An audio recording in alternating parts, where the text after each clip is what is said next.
오늘 본문을 우리가 조금 더 이해하고 삶에 적용하기 위해서는 그 이전에 있었던 사건들을 살펴볼 필요가 있습니다. 사무엘이 선지자로 사역을 하기 전에 선지자요 제사장의 역할을 했던 사람이 엘리였습니다. 여러분 엘리를 잘 기억하실 겁니다. 엘리의 지도력 아래서 어린 사무엘이 훈련을 받고 또 이어서 사역을 감당한 것을 우리는 성경을 통하여 알게 되지요. 그런데 엘리 시대의 정치적 상황은 참 좋지 않았습니다. 이스라엘과 블레셋 사이의 갈등이 최고조에 이르렀고 반복되는 전쟁으로 인하여서 불안감이 가장 높은 상황에 있었던 그러한 시대였습니다. 엘리가 더 이상 자신의 역할을 감당하지 못하자 그의 아들, 두 아들이 있었는데요. 홈니와 비느하스라는 두 아들이 이제 아버지 엘리를 대신하여 이스라엘 백성들을 데리고 블레셋에 대항을 합니다. 당시에는 왕정시대가 아니었기 때문에 전쟁에 대한 선포와 진두지휘를 영적 지도자들, 종교 지도자들이 했습니다. 그래서 홈니와 비느하스가 블레셋에 대항하여 전투에 나갔던 거죠. 그런데 참 의아한 일이 생겼습니다. 홈니와 비느하스는 이 전투에서 하나님의 궤, 언약궤 또는 법궤라고 말하기도 하죠. 이 언약궤를 앞세워서 블레셋과 전투에 나갔던 것이지요.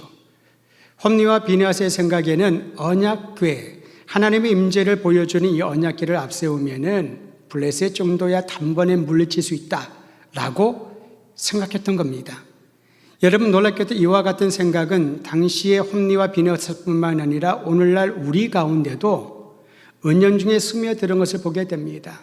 이 언약궤, 성물, 이 거룩한 것이 우리에게 있다면은 어떤 애군도 들어오지 아니하고 악한 세력들이 덤벼들지 못할 것이다 라고 생각을 하는 거죠. 미신적이고 주술적인 생각입니다. 신앙이라고 할 수가 없지요. 예를 들면은 십자가를 내가 품에 품고 자면은 숙면할 것이다. 성경책을 머리맡에 두고 나면은 꿈에도 하나님의 말씀을 내가 읽게 될 것이다 라고 하는 것들이죠.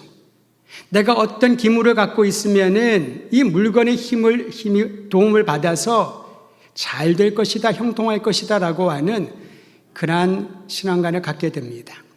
홈니와 비느하스가 그랬기 때문에 전투에 나가면서 언약궤는 무엇입니까?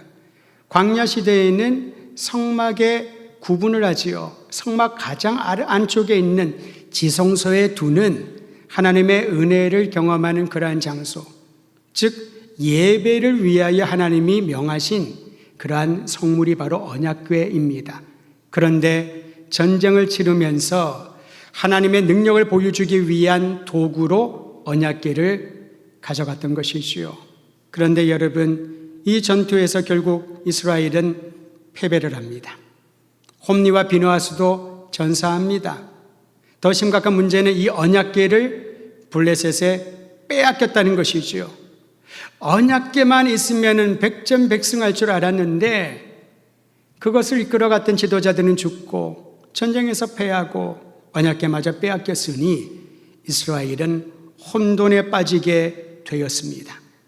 언약궤를 빼앗다는 것은 여러분 하나님의 영광이 이스라엘을 떠났다라는 의미와 같이 받아들여진 겁니다. 드디어 하나님의 보호막이 없구나. 하나님의 영광이 우리를 떠났구나. 블레셋 사람들은 이 언약궤를 여러 지역으로 옮겨 다니며 둡니다.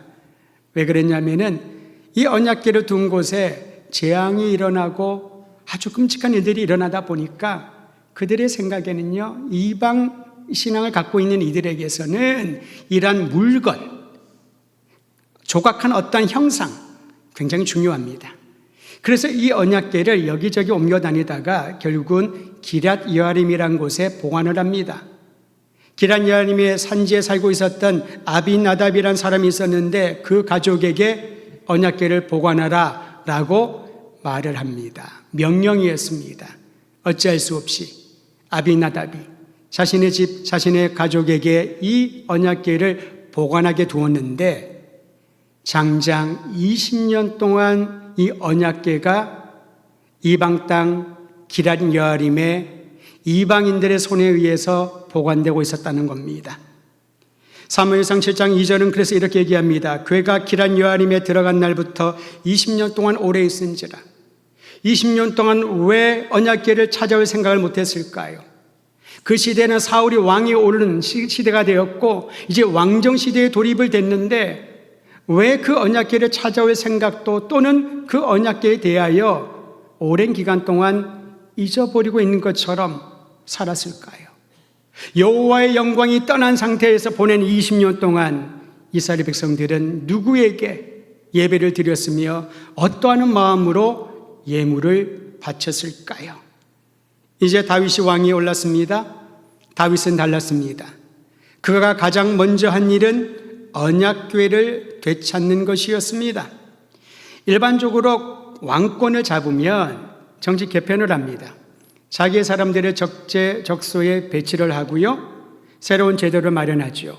새로운 정책을 시행하면서 국민들의 마음을 얻으려고 했습니다. 나라의 번영을 위하여 다양한 시도를 할 겁니다.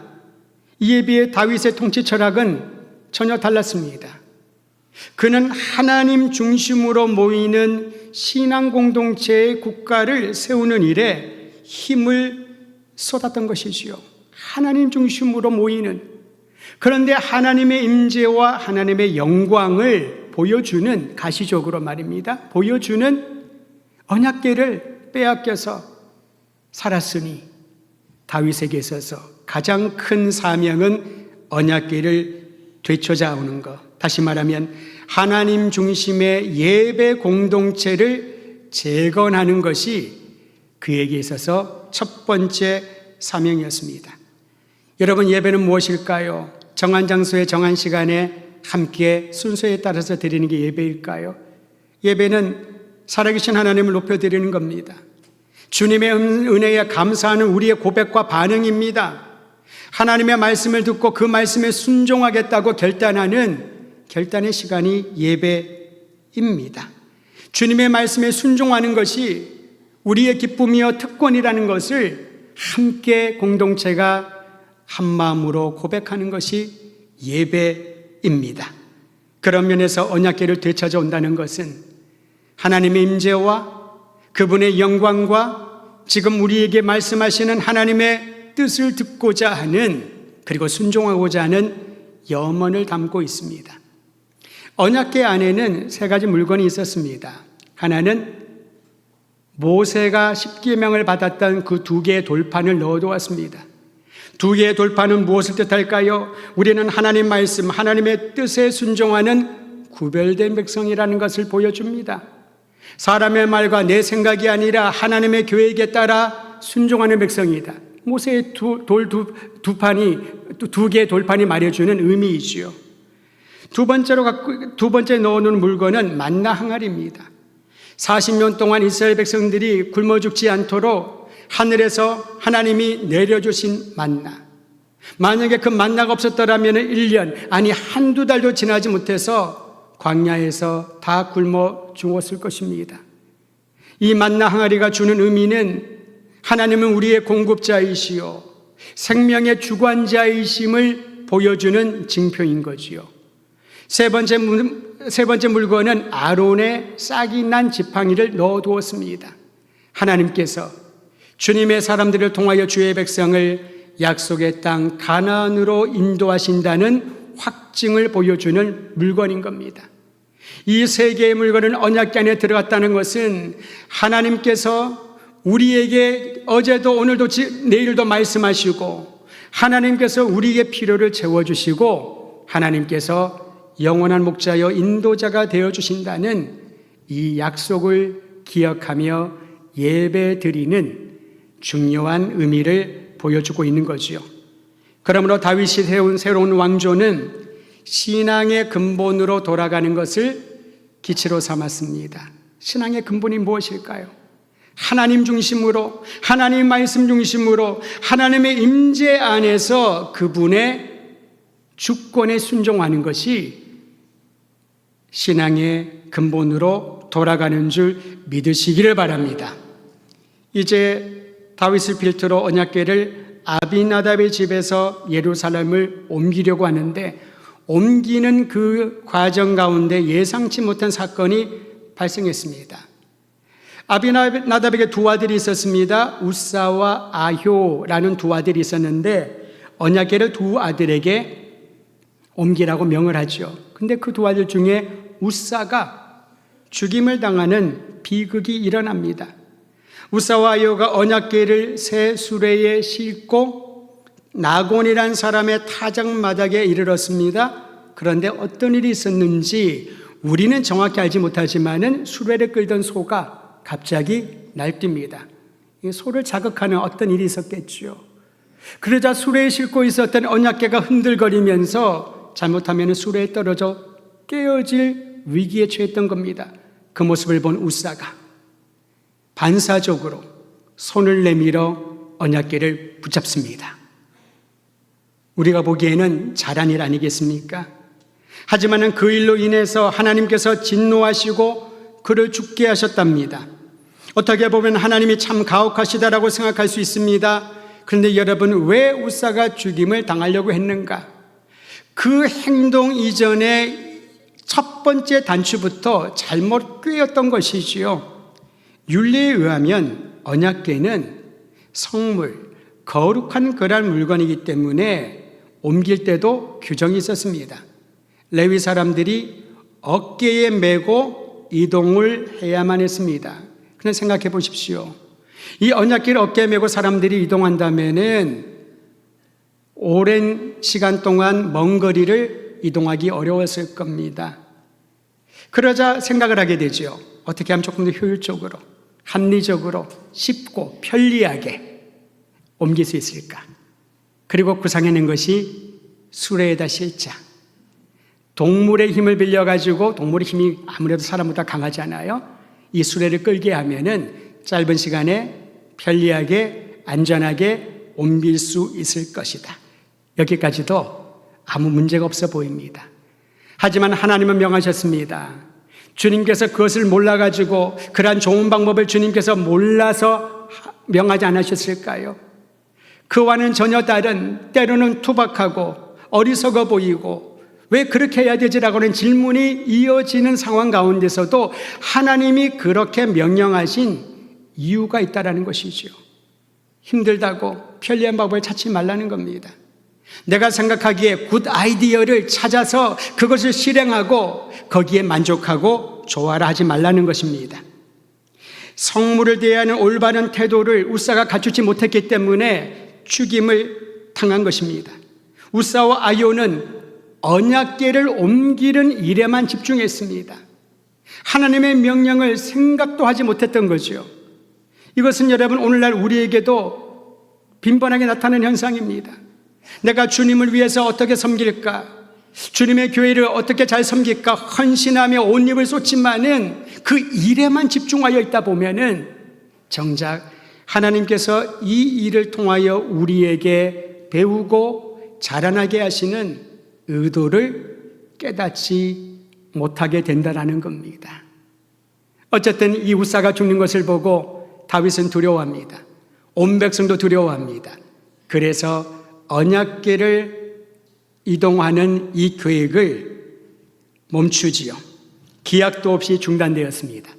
그런데 기약도 없이 수십 년이 더 지나갈 것처럼 느껴졌던 이 언약궤가 석 달 만에 예루살렘으로 돌아오게 됩니다. 이 석 달 동안 어디에 언약궤를 두었냐면은 블레셋 가드 지역 사람인 오벳 에돔이란 사람의 집에 두었습니다. 아비나답도 그랬지만 오벳 에돔이 무슨 죄가 있나요? 우사가 죽고 모든 사람들이 두려워하여 이 언약궤 근처도 가지 않으려고 하는데 자신의 집에 그것을 두라고 하니 즐거운 마음은 아니었을 겁니다. 성경은 이렇게 기록하고 있습니다. 언약궤가 오벳 에돔의 집에 있는 석 달 동안 여호와께서 그의 집에 복을 내리셨도다. 우사가 죽는 것을 듣고 보고 우리에게도 그런 재앙이 오면 어떡하나 두렵고 떨고 있을 때 하나님께서는 정작 재앙을 주고 사람들을 멸하는 분이 아니시라 복 주시는 분임을 우리는 이 사실에서 발견하게 됩니다. 블레셋 가드 사람, 이방인입니다. 이스라엘의 대적입니다. 언약궤에 대한 두려움이 가득 찼습니다. 그런데 그 언약궤를 둔 석 달 동안 하나님께서 오베데돔과 주변 사람들이 듣도 보지도 못했던 놀라운 복을 그와 그 집에 내리셨습니다. 할렐루야. 이 소식을 듣습니다. 다윗은 깨달았습니다. 하나님이 진노를 거두셨구나. 하나님께서 그 집에 복을 주셨다는 것은 은혜의 징표라는 것을 알고 서둘러 언약궤를 예루살렘으로 옮길 용기를 얻게 됩니다. 당시 광경과 다윗의 마음에 대하여 성경은 다음과 같이 묘사합니다. 오늘 본문으로 정한 사무엘하 6장 13절에서 15절을 제가 읽어드리겠습니다. 다시 한번 13절부터 읽어드리죠. 여호와의 궤를 맨 사람들이 6걸음을 가매, 여러분 더디게 움직입니다. 이제 여호와의 궤를 매지요. 6걸음을 가서 다윗이 소와 살찐 송아지로 제사를 드리고 6걸음 가서 예배를 드립니다. 또 6걸음을 가서 번제를 드린다는 거죠. 다윗이 그때 여호와 앞에서 힘을 다하여 춤을 추는데 그때 다윗이 배 에봇을 입었더라. 왕복을 입지 않았습니다. 배 에봇을 입고 다윗과 온 이스라엘 족속이 즐거이 환호하며 나팔을 불고 여호와의 궤를 메어오니라. 여호와의 궤를 메다가 힘들어 죽을 뻔했다. 아니, 수레로 가면은 편할 텐데, 안전하게 평탄한 길로 가면은 언약궤를 잘 모실 수 있을 텐데, 그런 생각으로 되돌아가지 않았습니다. 신앙의 근본은 하나님이 말씀하신 대로 주의 명령에 순종하는 것부터 출발하고 이어지고 결실하게 되는 것이지요. 여호와의 궤를 메고 6걸음 가서 하나님께 예물을 드리고 예배를 드리고 다윗과 그 주변에 함께하는 사람들이 춤추며 노래하며 기뻐하였더라. 예배의 회복이 일어나는 것을 우리에게 보여주고 있습니다. 여러분 춤 잘 추시나요? 어떤 분은 춤을 배우는 분도 있는데, 여러분 다윗은 어떤 춤을 췄을까요? 덩실덩실 어깨춤을 췄을까요? 아니면은 팝핀이라고 하는 이 뼈 관절을 움직이는 그런 특이한 춤을 췄을까요? 우리는 거기에 관심을 가질 필요가 없습니다. 성경은 그 안에 있는 기쁨과 감격을 표현하고 싶은데 그 표현이 춤으로 표현하고 노래로 표현하고 찬양으로 표현하고 나팔로 악기를 연주하며 표현했던 것이지요. 이게 예배입니다. 우리는 잘 꾸미고 무엇인가 잘 포장을 하고 사람들의 마음에 기쁨을 줄 수 있는, 감동을 줄 수 있는 예배를 연상을 하지요. 그런데 진정한 예배는 하나님 앞에서 다윗이 보여준 것처럼 춤추며 노래하며 나팔을 불며 기뻐하며 나아가는 것입니다. 그리고 가드 사람 오벳 에돔이 받았던 복이 온 백성에게 임하기를 다윗이 기원합니다. 사무엘하 6장 18절 말씀을 같이 한번 읽도록 하죠. 18절만 읽습니다. 시작. 다윗이 번제와 화목제 드리기를 마치고 만군의 여호와의 이름으로 백성에게 축복하고 본인이 왕이 되어서 정치를 잘해가지고 국가의 곳간에 많은 것들을 채우고 백성들에게 마치 선심 베푸는 것처럼 나눠준 게 아닙니다. 그는 골리앗과 싸울 때도 위기의 순간에도 만군의 여호와의 이름으로 나아갔던 것처럼 오늘 복을 기원하면서도 만군의 여호와의 이름으로 백성들에게 복이 임하기를 기원합니다. 하나님이 만복의 근원이시니까, 하나님이 우리의 생명의 주관자이시니까, 하나님이 없는 것을 있게 하시고 불가능을 가능케 하시고 우리의 상상을 뛰어넘는 놀라운 일을 자녀된 우리 모두에게 행하시기를 원하시는 좋으신 하나님, 참 좋으신 아버지이심을 알고 백성들에게 만군의 여호와의 이름으로 복을 기원했던 겁니다. 축복했던 것이지요.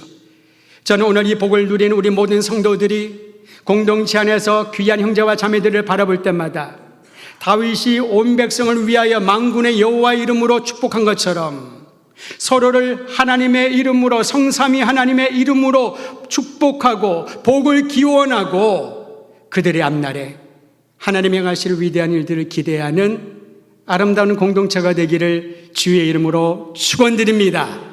그런 면에서 옆에 있는 분에게, 처음 보는 분도 있을 거예요, 하나님의 복이 임하길 기원합니다. 함께 기원의 말을 나누시길 바랍니다.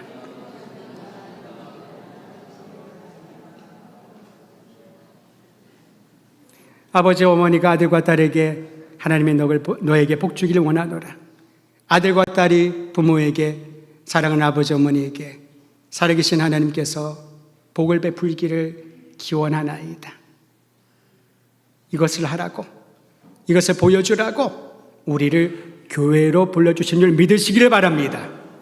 근데 복을 기원하기보다 우리의 마음에 미움과 증오와 분열과 다툼이 있다면 그것은 하나님이 우리를 불러주신 거룩한 목적을 스쳐 지나가거나 아예 근처도 못 간다고 할 수가 있겠죠. 인간적으로 그럴 때 있잖아요. 마음에 안 드는 사람 보면, 야, 저 인간만 없으면 내 신앙생활 행복할 텐데. 그럴 수 있습니다.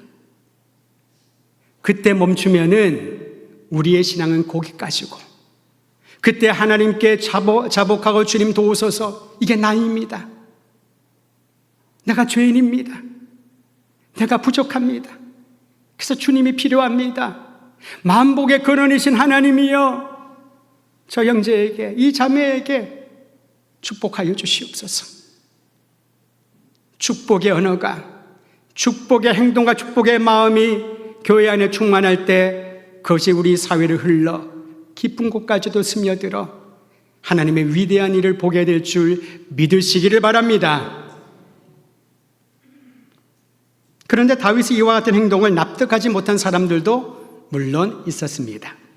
그 중에 다윗의 아내 미갈, 저는 다윗의 아내 미갈을 읽지만 성경은 사울의 딸 미갈이라고 했습니다. 특별한 이유가 있겠지요. 이 미갈이 매우 못마땅하게 다윗을 보고 속으로 비웃었습니다. 속으로 비웃을 수 있죠. 뒤에서 욕할 수도 있습니다. 근데 미갈은 지혜가 없었던 사람으로 보여요. 다윗에게 자기의 속에 있었던 이 업신여기는 마음과 감정을 드러내놓고 다윗에게 얘기를 합니다. 다윗이 이제 자기 가족을 축복하려고, 온 백성들을 축복하고 난 다음에 가족을 축복하려고 집으로 돌아왔을 때 미갈이 남편 다윗을 맞이하면서 빈정거리며 말을 했는데, 성우가 우리 교회에 계시면 부탁드리고 싶었는데 부탁을 못 드렸습니다. 빈정거리는 뉘앙스입니다. 느낌입니다. 우리말 성경으로 다시 읽어드리면 사무엘하 6장 20절 하반절, 오늘 이스라엘 왕이 정말 볼만하시더군요. 신하의 계집종들 앞에서 몸을 드러내시고, 아이고 참 잘했어요. 그냥 여러분 나름대로 느낌을 받으시면 되겠습니다. 미갈은 부정적인 시선으로 다윗을 보았던 겁니다.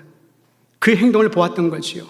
여러분, 같은 사건, 같은 인물, 같은 메시지를 우리가 듣고 보더라도 나의 생각의 틀이 어떤가에 따라 가지고 다르게 들려집니다. 전혀 다른 각도로 그는 해석하는 거지요. 다윗의 행동을 판단합니다. 그리고 우습게 여겼습니다. 우리 개역개정은 업신 여겼다라고 말하지만은 비웃은 거지요. 왕이 채통도 없이 이제 왕권을 잡은 지 초창기인데 지금 강한 모습을, 백성들에게 군주의 모습을 보여줘야지, 새신머리 없이 배에 에봇을 입고 저렇게 춤추고 어린아이처럼 뛰놀고 못마땅했던 겁니다.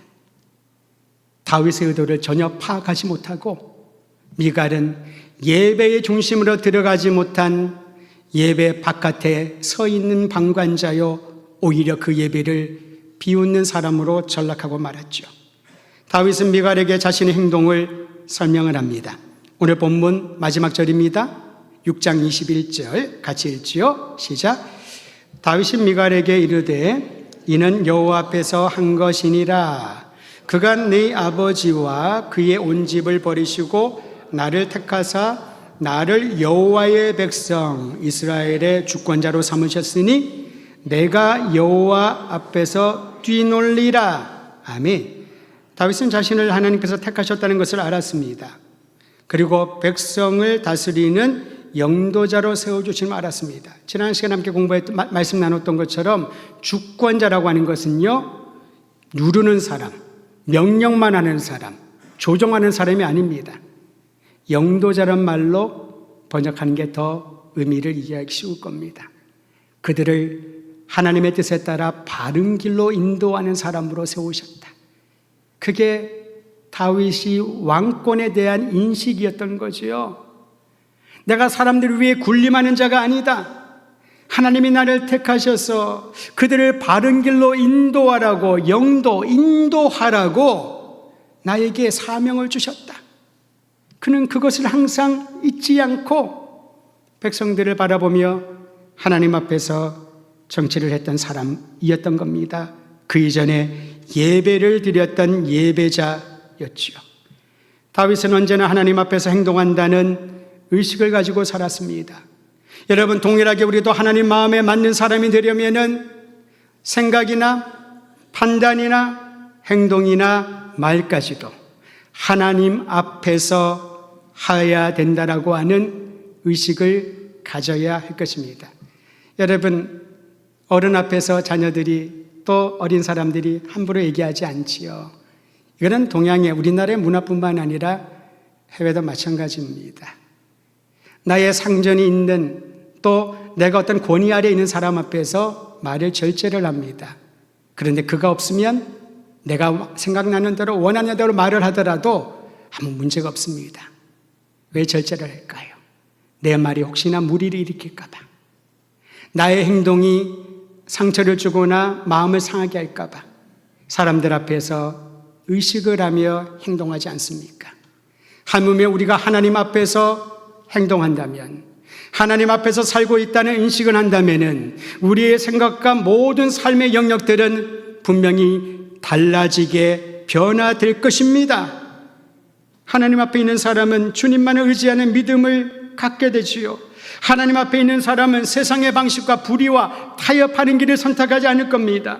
하나님 앞에 있는 사람은 주님이 주권적으로 행하실 일에 대하여 기대하며 희망을 품습니다.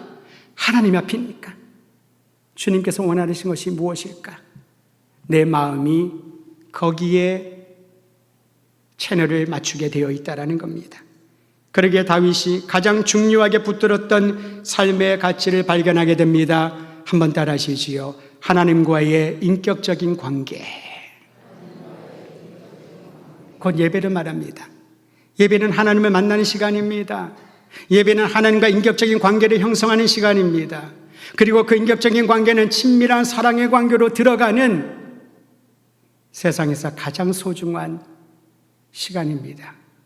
예배는 정한 시간을 억지로 견디고, 예배는 내가 책임을 가져야 되니까, 어떤 임무를 맡았으니까 어쩔 수 없이 가야 되는 그런 시간이 아니라는 거죠. 하나님을 인격적으로 만나 그분과 깊은 사랑의 관계에 들어가는 것이 예배입니다. 그러기에 다윗은 한 가지 소망을 가지고 있었는데 시편에 그 소망이 기록되어 있습니다. 시편 27편 4절 제가 읽어드립니다.